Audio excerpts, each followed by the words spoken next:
Hello, everybody, and welcome to episode number 280 of the Board Game Barrage podcast. I am the Orange Tank, Neelan, and with me, as always, is the Green Tank, Mark. Hello. Just the two of us again this week. This is a dual-hued episode. Orange and green always were the best two colors. That's right, exactly. I've long since advocated that we just strip the logo down to those two. What's a famous orange and green thing? Oh, famous orange and green thing. An orange with a nice green leaf. That's true. Yeah. I'm basically in the same thing. I was thinking about an orange tree. Oh yeah, that's actually much better. Yeah. A nice summery orange tree for you. That's us. That's the fresh citrusy energy that we love to bring to this podcast. This week on the show, we're going to have a little topic inspired by some feedback that was sent to us at boardgamebarrage.com/topics, just that URL if you ever want to send a suggestion to us. And this one comes from Seth, and I'm going to sort of read it out more fully in the second half of the show, but the gist is kind of around whether player interaction should be something that's more surfaced on BoardGameGeek stats pages, or game pages rather. And that kind of just got us thinking about some other things that might also be worth mentioning on that page. But I did like the idea of like how you might like quantify interaction. And if you even can, context. yeah. Yeah, exactly, if that makes sense to do. But that's going to be coming up in the second half of the show. But before we get there, we're going to be talking about some of the games that we've been playing this week. And Mark, you've been playing Guatemala Café, and I, with Callan, played Ride the Rails. So let's kick it off with Guatemala Café.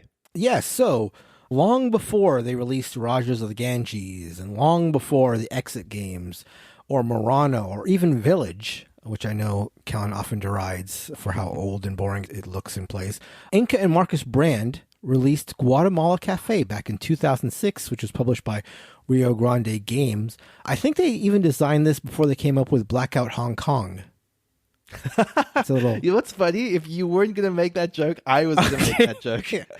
That is a little dig at myself for those who don't know, for screwing up that Blackout Hong Kong is, of course, designed by Alexander Pfister and not Vladimir Suchi, as I said last week, and was rightfully corrected multiple times in our Discord, including by none other than fellow podboy Michael Walker of So Very Wrong About Games. He found the time in his busy schedule to come and make fun of me for that, so thank you, Mr. Walker. Anyway, Guatemala Café was the first published design by Inca and Marcus Brand, and it sort of shows, though that's not entirely a bad thing. Aesthetically, it is 100% your prototypical dusty old Euro, save for, perhaps, the lack of serious-looking portrait of dour guy on the cover, and its lack of Eurocentric theming. Instead, this game whisks you off to the shores of Guatemala, where you're a coffee producer looking to, unsurprisingly, grow and sell different kinds of coffee to, and this is from the manual, to Europe. So you still have that old European connection. So in case you were worried about that, don't worry. The way it works is pretty straightforward. There are two boards. One is a map where you're going to be putting your buildings and workers and other resources that you acquire in an effort to form the largest coffee fields and connect those fields through roads to the docks where you'll hopefully have ships ready to sell your coffee abroad. That's one board, which is sort of like a map board. The other board is where you're going to be getting these things that you're going to be building and placing on the map board. It's a 9x9 grid with a strip around the outer edge of the board. And so in those 81 squares, you're going to precede the board with farms, workers, ships, and eventually roads that you're going to be laying out on the aforementioned map board. On your turn, you are going to be moving a shared pawn, which is, again, lives around the outside edge of the board, from 1 to 3 spaces, or 4 spaces if you are willing to pay a few coins. You're not going to want to do that very often, though, because this game is very, very tight in terms of the money you'll have. From whichever column or row you land on, you have the ability to buy from 1 to 3 resources, or if there's a coffee sack piece, which there are on some columns and rows, you would instead institute a sale of a particular type of coffee. More on that later. But for the majority of your turns, what you're going to be doing is buying, again, those resources, and buying the resources is pretty simple. Again, they come in 4 types. There's farms, workers, ships, and roads. They also come in 5 colors: red, white, black, beige, and brown. So again, very earth tone centric, as you might expect from a older Euro. And what you're ultimately trying to do is to acquire a farm of a specific color, which you're going to hopefully surround with workers of that color. And then you're going to try to build a road down to boats of that same color. You can be invested in every color, but only in one instance per player of each color. So if I start a red farm with red workers, connected to a red boat, that is the only red farm I'm going to be working on.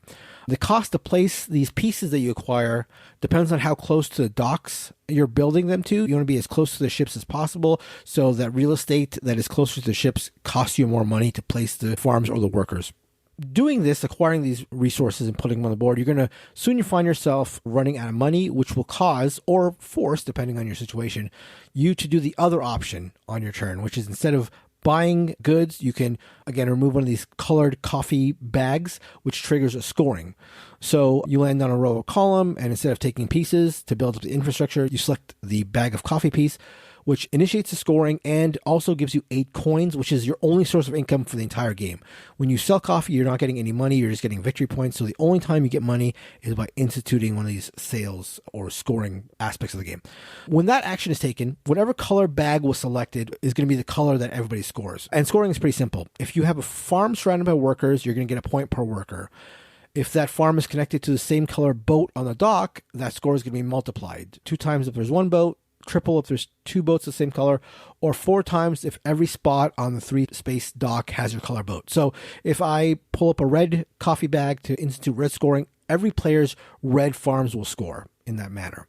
If you score involving a boat, you don't need to have a boat to have scoring work, but if you score with one of these multiplier boats, the boat is removed from the game after the scoring commences. These pieces are also very piece limited. All the pieces are very piece limited. So there are, for example, only 3 boats of each color. So the chances of getting all of them into the dock you want are quite limited. That is especially limited since this is a shared infrastructure, shared incentive game. You want to see what colors your opponents are building up and try to make sure that you've got something going on in that color so that you can sort of piggyback off their scoring. You know, if you see one of your opponents building up in black, you know they're going to be gearing toward black scoring. So it's a good idea to sort of like build up somewhat your black farm in order to make sure to like get some passive scoring that way. Once that scoring is done, you're going to replace that scoring coffee bag that you selected with one of a handful that you're dealt at the beginning of the game, which you keep secret. And you can pick any color that you want of the colors that you've been secretly dealt. So if you find yourself scoring for white, you pull off the white piece to score for it, but you know you started the game with a lot of brown scoring pieces, you might have been building up brown the entire time, and then when you do that white scoring, you place one of the brown coffee bags that's trigger scoring in an effort to make brown scoring more likely. So that initial hand that you're dealt of scoring pieces sort of like will point you in the direction of what color you should be focusing in. If I get dealt a lot of red coffee scoring bags, I know that I can make it so that red comes up more frequently in scoring, and then I might want to tailor my game to more of like a red heavy game. An interesting bit of this game is what you do with the coffee bag that you just used for scoring. So it is placed at the end of the victory point track, and then each subsequent scoring, you're going to place that coffee bag at the next space up in the victory point track, so that the end of the victory point track is essentially getting closer and closer to the beginning. So every scoring you do sort of shortens the victory point track.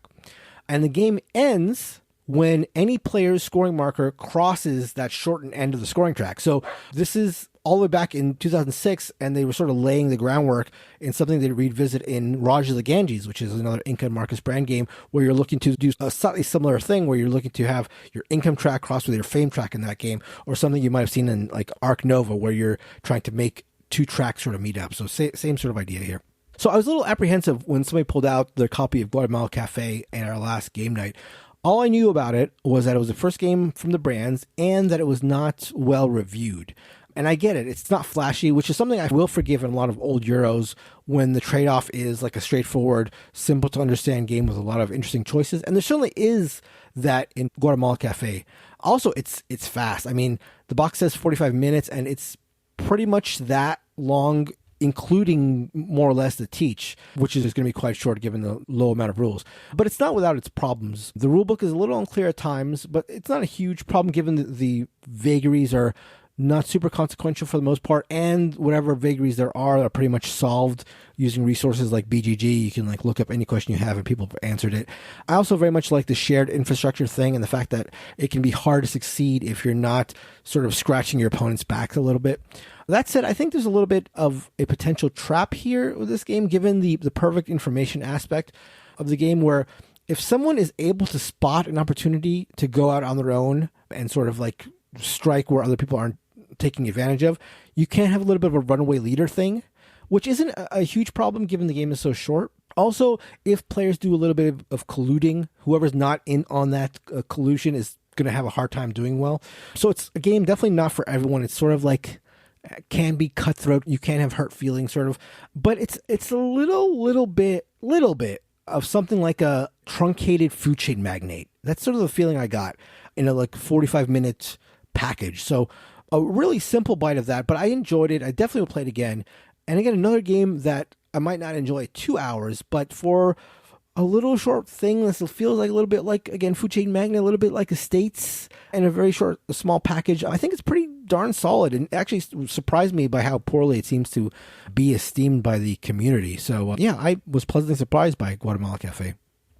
Yeah, that is actually interesting. I'd be curious to dig into like what specifically people are not liking about this, because a lot about what you were describing and like looking at images of this like makes it seem like something I would actually be very intrigued by. I like shared infrastructure a lot conceptually, like we'll be talking about that more in a little bit, but there is even just something that I thought was quite enticing about like these two side-by-side boards, and you're sort of taking from one and building on the other and shared maps for both.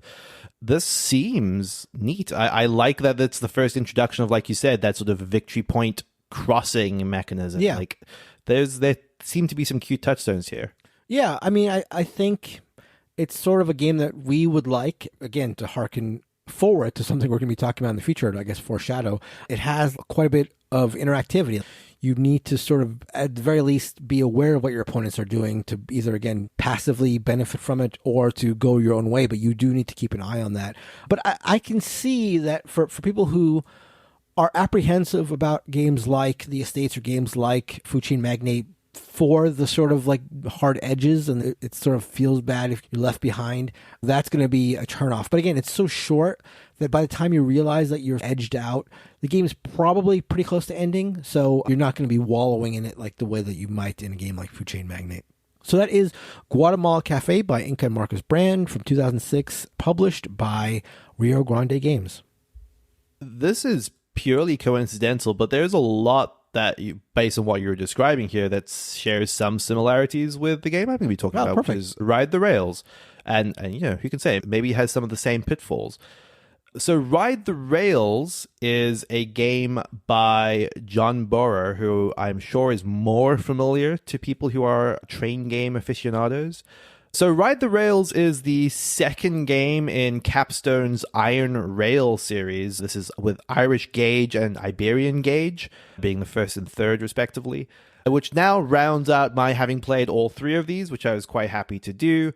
These are cube rail games, which is to say that they sort of all offer pared down, simplified subcomponents of the larger train game 18xx genre. In this case, the shared DNA across all three of these games is laying track and stock ownership in companies.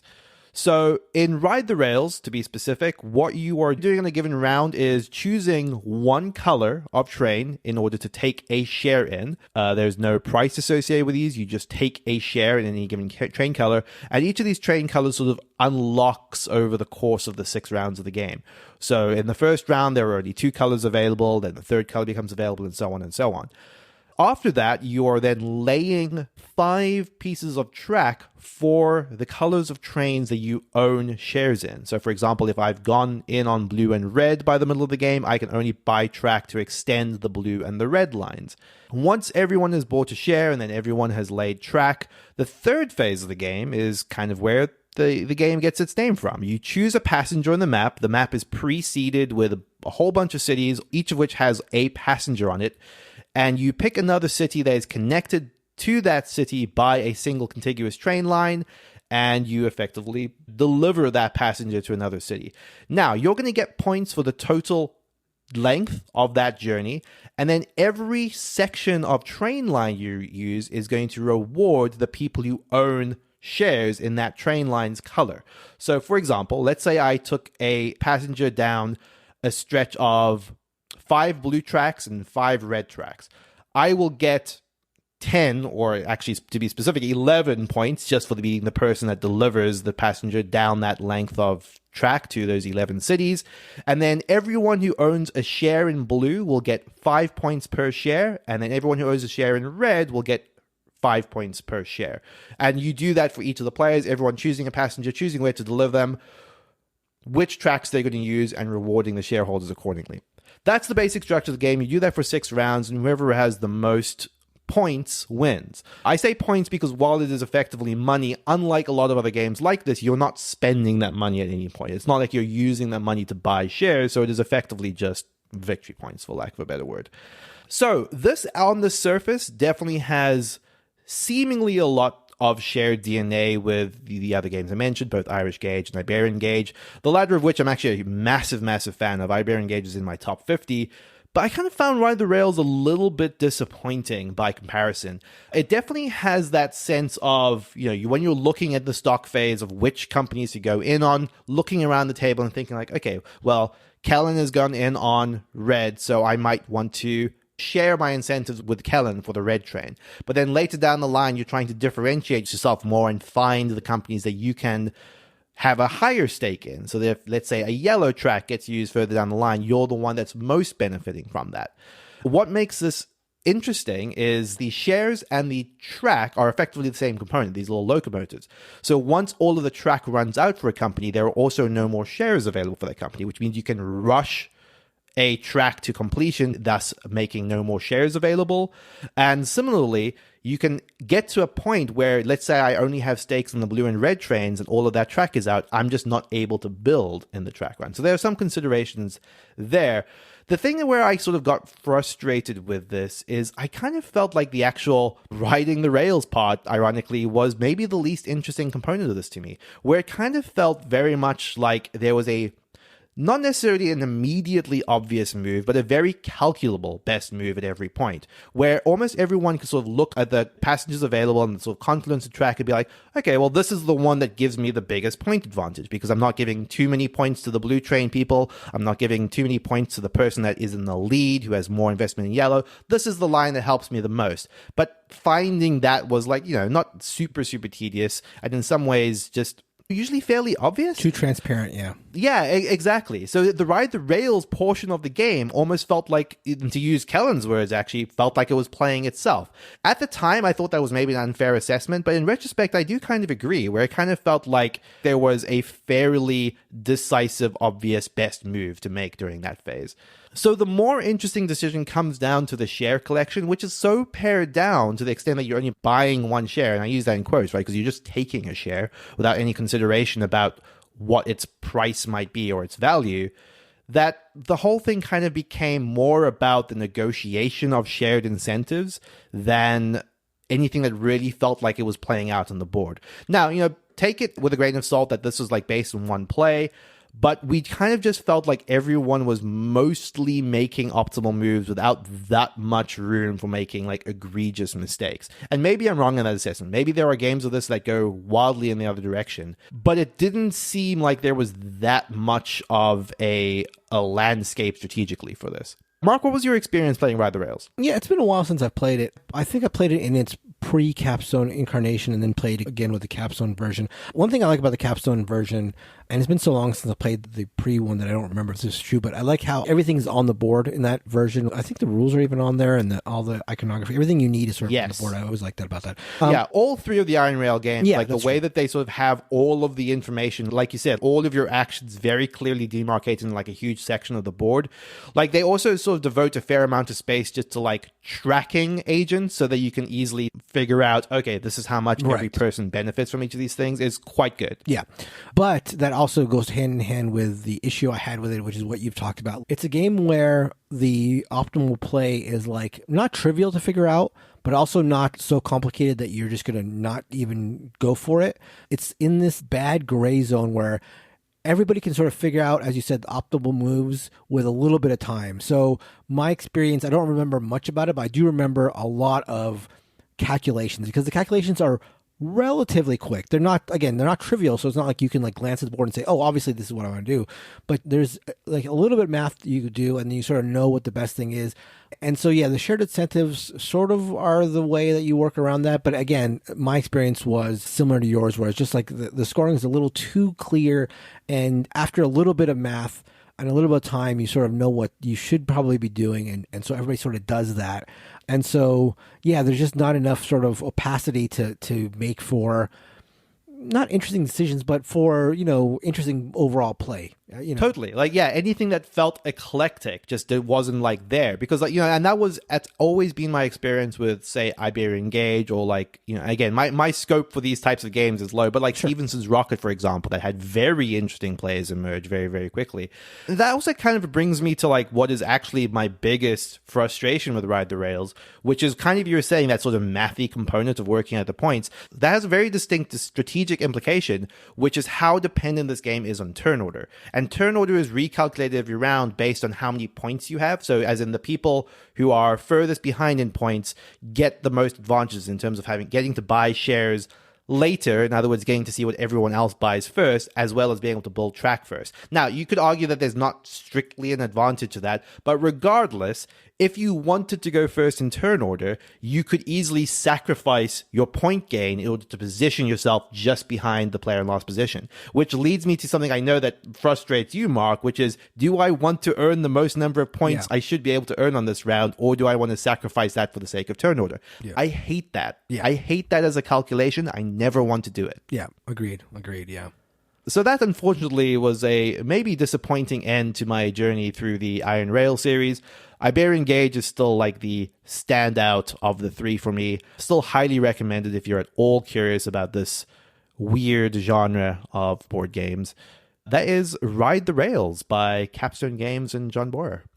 So before we get to the second half of the episode, this is the beginning of a new month, which means that there is a bonus episode freshly available on the Patreon feed. If you're not familiar, we have a Patreon at patreon.com/boardgamebarrage or boardgamebarrage.com/Patreon.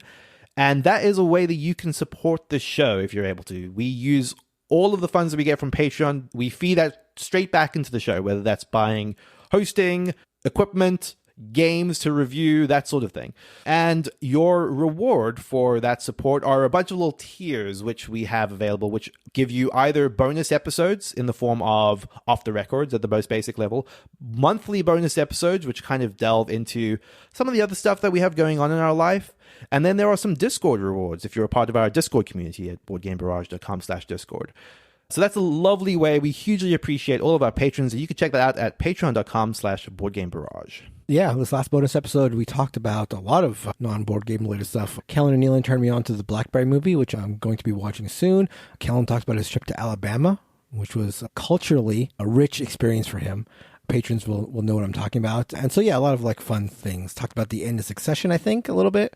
As spoilery free as we could. Yes. Okay, let's get into the topic. This suggestion comes to us from Seth, who kind of suggested this idea of having player interaction as one of the metrics that's available on BoardGameGeek. They go on to say that there's probably a good way to break down player interaction to subcategories in a way that could be objectively quantified on a spectrum, just like many of the other metrics that BoardGameGeek uses. So I think what's interesting about this is obviously the notion that to a lot of people, this is a really important aspect to a board game, right? So there is probably some value in having that front and center if we think there is a way to accurately capture that. So what's your hot take on that as an idea, Mark? On the face of it, I absolutely love it. I like the idea of people being able to go to a games page on BoardGameGeek and see an interactivity number. I think interactivity is, for good or bad, something that people are very interested in knowing before they play or buy a board game.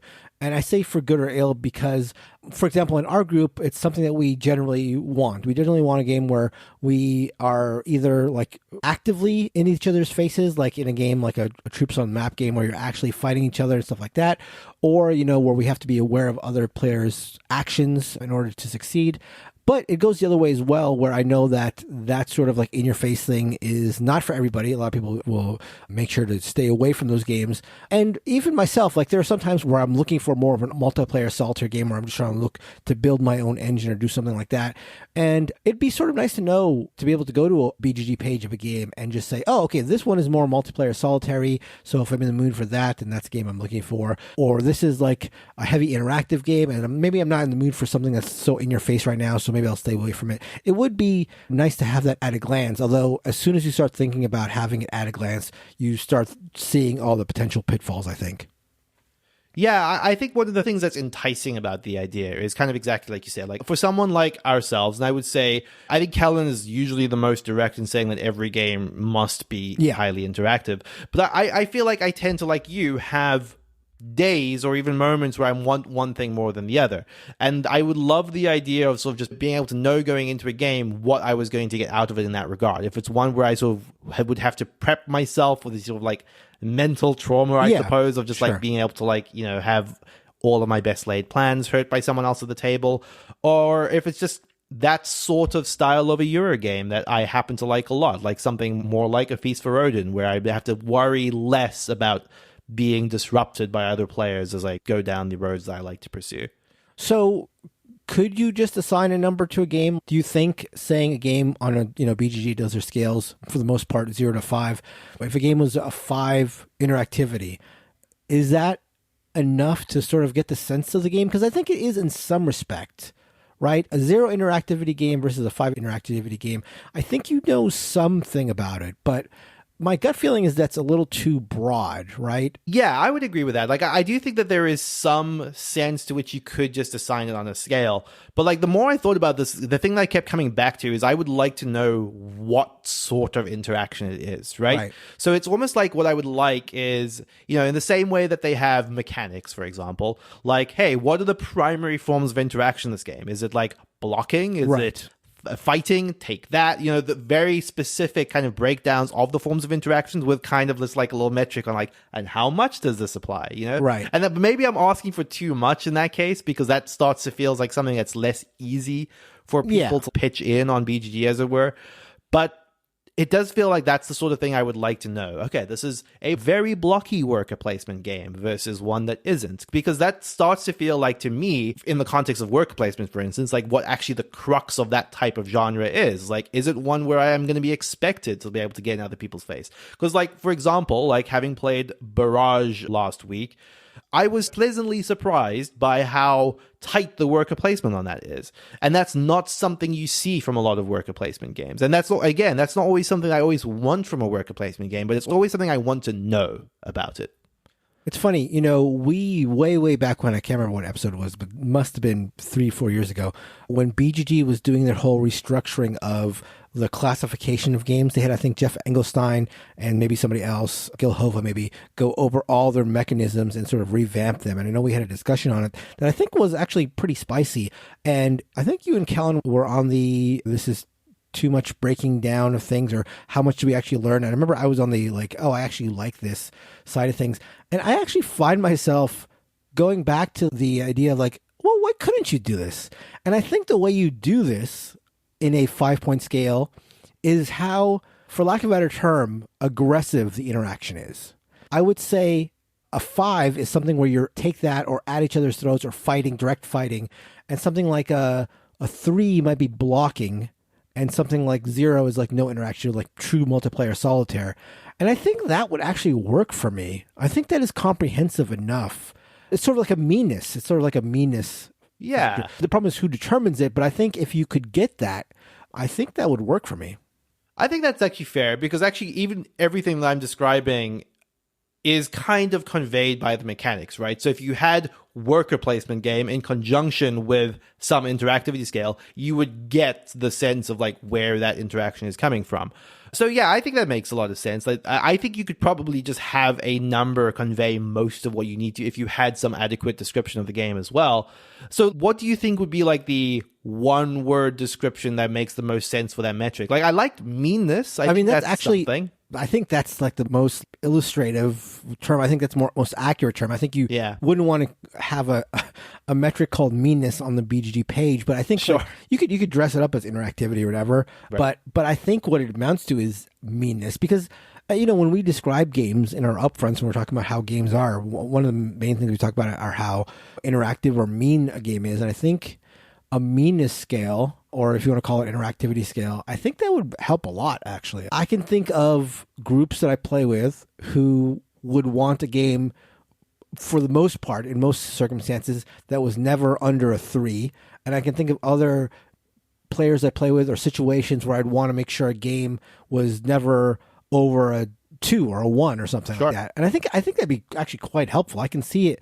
There's a lot of ways to like slice up data now using like BG stats or like exporting data on the games from BGG. I could see myself like pulling up all my games, exporting it to a spreadsheet and just like sorting them by meanness and like saying, okay, well, I've got, Joe and Jane coming over and they want something that's not going to be so interactive. So let me just filter my games by meanness of 2 or less. And I think that actually would be pretty darn helpful. Of course, again, as I said earlier, how do we get at that number? Right, You could have the community vote on it, but... So to clarify what we mean by like meanness though, right? Because in my head, what I think that means and how we've used it in the past is this idea of like how much another player is able to disrupt you strategically, right?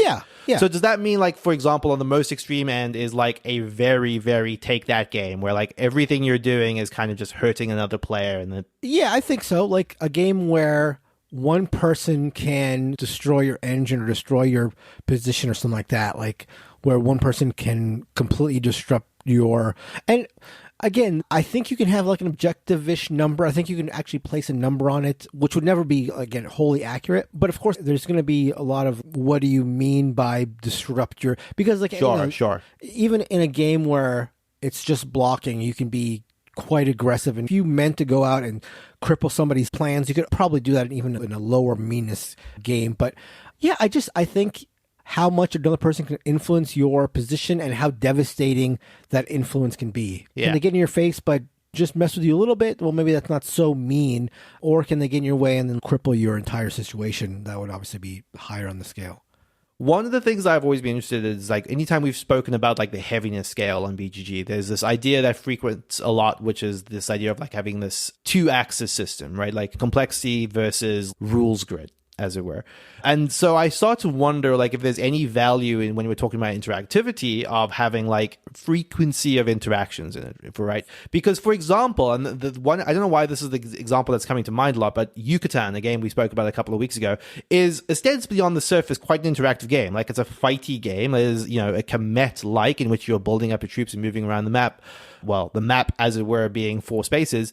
But what was weird about that game to me was it never felt like if I was attacked, oh my gosh, I lost a dramatic proportion of my position. Like I never felt like I was losing ground in the same way. So even though it is a fighty game, that is kind of the only interaction you have in that game, that one that happens all of the time, it didn't feel that mean by comparison to other fighty games. So do we think that there's like some relevance to like that as a metric as well? Well, let me ask you, like, what is more important to know? And maybe this is the two of us talking about it, so it can't be very objective, but what would be more valuable for you to know about a game? Like how interactive it was in the sense of like you can actually fight with other players, or how mean it was? Yeah. How debilitating those fights can be. I would say the latter. I would say like people who are meanness adverse, let's say, who don't want a game where it's like take that or fighty.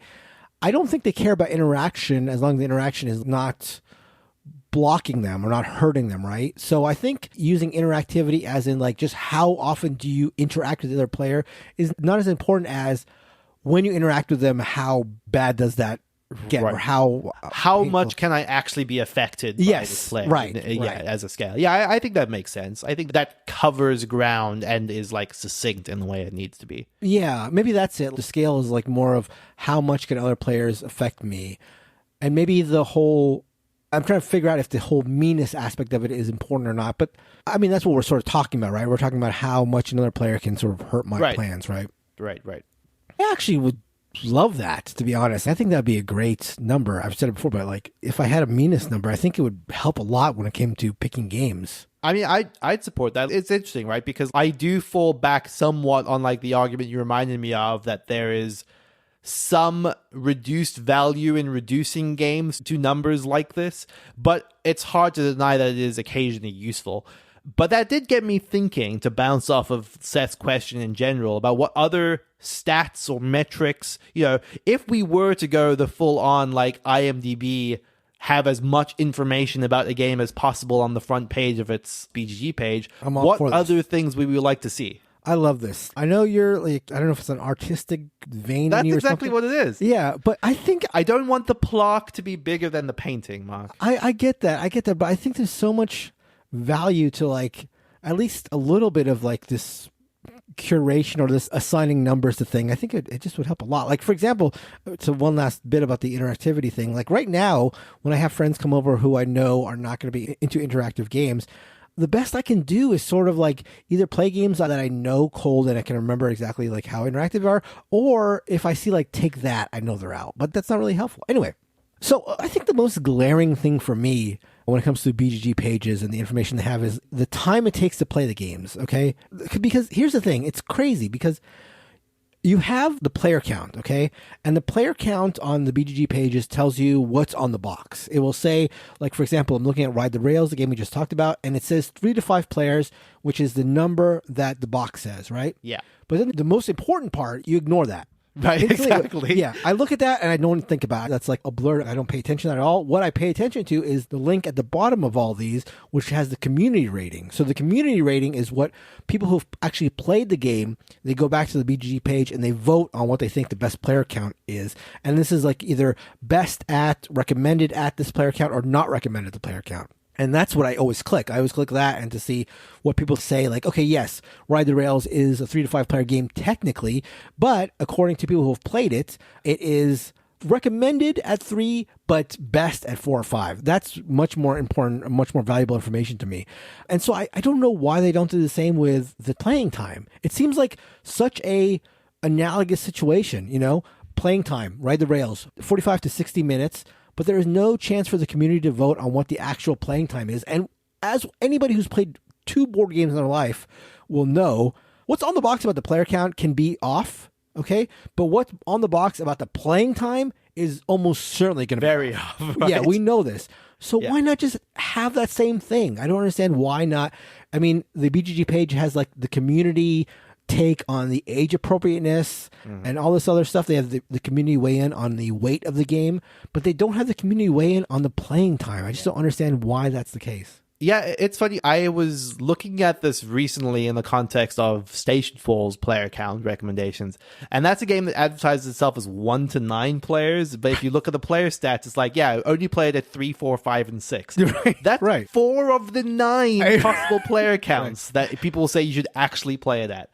The thing is, I agree with you, one, and so say it's bizarre that this information isn't there, but I also know that in our experience, for example, we tend to play slower than I think a lot of groups. So I think that so much of this will be so group dependent and so player dependent that it would maybe render it meaningless. But I would still like to see what the average is. You know? Like I would still like to see for like an average player, where are your games netting out at? Because a lot of the time, I mean, honestly, publishers just straight up lie on the play times on the box. Right. And you're like looking at something like, oh yeah, this is definitely a 2-hour game of Twilight Imperium that we're going to have. Like that's the thing.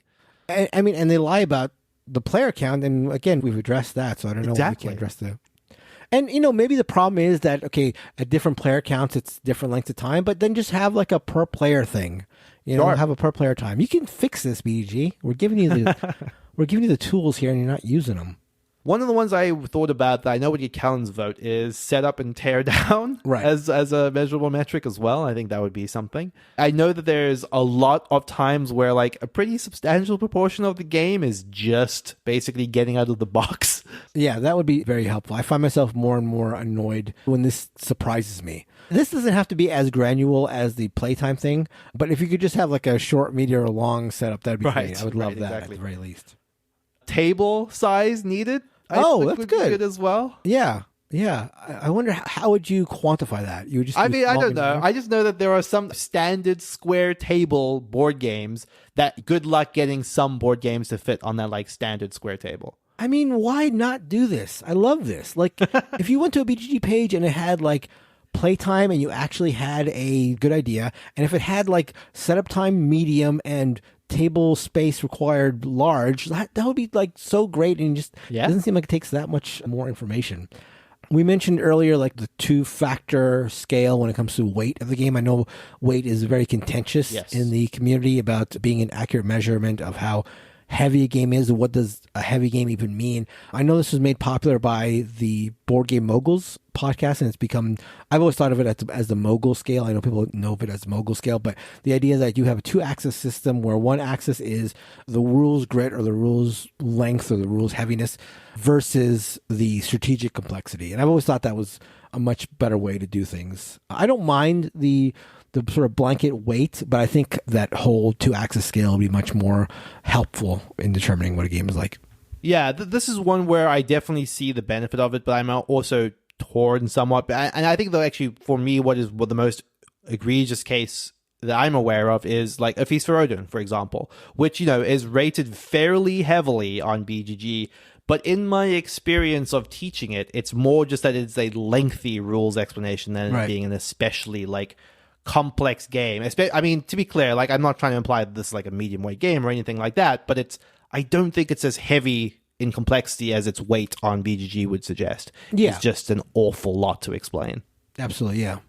Anything else, or should we leave it there? I will say that if I had my druthers, and look, I will completely admit that this is not a thing that BGG should do, but like if I was running BGG, and with my enjoyment for blending the statistics into this front page thing, I would like some sort of like connection or some sort of like ability to upload information from people's played games on something like BG Stats. I like the idea of like having average winning scores available. Like that would be something that I would be interested in doing, because I think that even would help the teach to some extent. Like you could get an idea of, because a lot of times people will play and they don't know like what strategy to take, but they sort of know how things score, and they say, okay, well, what's a good score, or like what's a winning score, and that's sort of like a shorthand for like what you should be aiming for. And just to see if like I played an especially good game or especially bad game, like if I can see that the average winning score in a 4-player game is 60 points and I won with a 30, like what does that say about my game versus the other player? I mean, I'm all for integrating as many stats as possible, so that's what my vote would be. I think there is a danger on some level, and this is not my normal pedantism about this, but there is like a danger on some level of just saying like, okay, an average winning score for this game is 100. And then you're like, well, my group never gets above 60. And that just feels bad, Mark. No one wants to do that. Cal's not here, so let me say it. Get good. What you want, Nealon, is like the picture of the game and like the title and like do your own thing underneath it. Yeah, and then maybe a nice little poem that someone wrote about the game. That would be my ideal front page. Perfect. So that is going to be it for the episode. I want to thank Seth again for the suggestion. And as a reminder, if you want to give us topic suggestions for the show, interesting little things that you'd like to hear us talk about, you can head over to boardgamebarrage.com/topics. I see Seth left his IG, which I believe stands for Instagram. I'm not. You're really with it on social media, Mark. That's right. So if you want to find Seth, he's apparently at Seth on Board. So thank you again, Seth. Yes, thank you very much. There's also, speaking of social media, you can find us on all of our social media. We are on Instagram. We are also on Twitter and Facebook. Just search for Board Game Barrage on each of those platforms. You'll find us. And we have a lovely community over on Discord. If you head to boardgamebarrage.com/Discord and just want to hang out and chat with us, we would love to see you there. I just want to say that I wholeheartedly recommend our Discord for anybody, even if you hate our guts. Honestly, go to our Discord. It is filled with such wonderful people, and they're talking about, board games and other things. And it's just such a welcoming community. I have run into people who ask if I'm Mark from the Board Game Barrage podcast, and my number one thing, I don't say yes I am. I just say join the Discord. If you like board games, join the Discord. It is such a wonderful community. You can find people talking about games all the time. Like if you're interested in buying a game or playing a game, you can ask what people think. If you're interested in playing games digitally, there's always games going off there, and people are just super, super friendly and welcoming. I cannot recommend it strongly enough. Also, people are always very willing to weigh in on where we were wrong about the topic. That's true. Yeah.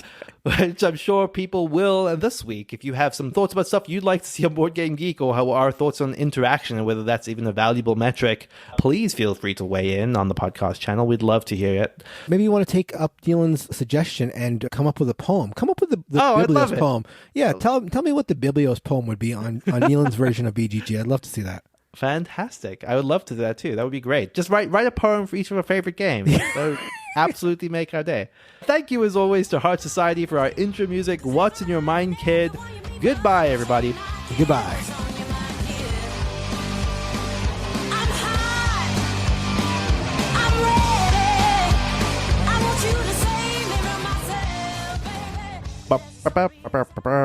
Middle. Kellen talks about his trip to Alabama, which was culturally. Okay, here's the outtake. Great, perfect. I was worried about where the outtake was going. Culturally, a rich experience. One that I thought up, which, I think Kellen would care a lot for, that, I definitely see is like, one of the ones I thought about that I know that Kellens would, sorry. No.